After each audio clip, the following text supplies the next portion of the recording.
On leur a dit tu vas servir Dieu, automatiquement ils ont ouvert un ministère. Dès que tu te convertis en même temps, Dieu commence à prêcher. C'est la mort de là.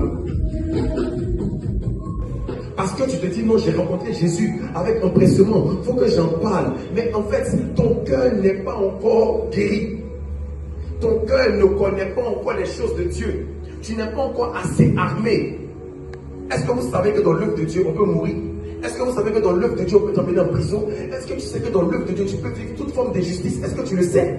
Est-ce que tu comprends ces choses? Quand on est jeune, on prend l'œuvre de Dieu comme un amusement. Voilà pourquoi il est dit, il y a un groupe, il y a les uns et les autres. Moi, je ne prends pas l'œuvre de Dieu comme un amusement. Je ne prends pas les jeunes pour m'amuser. Je prends les jeunes pour les former, pour leur dire que la chrétienté que vous avez décidé d'accepter maintenant, c'est un contrat. Mais pas n'importe quel contrat. C'est un contrat qui va engager même ta vie à un certain niveau. Tu es prêt à vivre une vie chrétienne de danser, chanter. Il y a plus que ça. Dis à ton voisin, il y a plus que ça. Il y a plus que les payeurs gospel. Il y a plus que ça. Parce que si vous limitez votre vie chrétienne à ça, au premier franc, vous allez comprendre en fait que vous, là, votre cœur n'a pas reçu de véritable théologie. Parce qu'il y a plusieurs types de cœur. Il y a des personnes qui ont reçu la parole avec empressement. Mais quand les difficultés se sont levées, elles ont abandonné.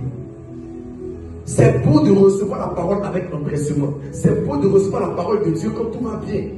C'est beau d'accepter d'aimer Jésus quand notre papa qui a beaucoup d'argent est vivant. Mais quand il meurt ou quand les comptes sont bloqués, que tu vas manger riz, sauce, crème une fois par jour, est-ce que tu es sûr que tu aimes Dieu? Est-ce que tu es sûr que ton cœur est attaché à Jésus?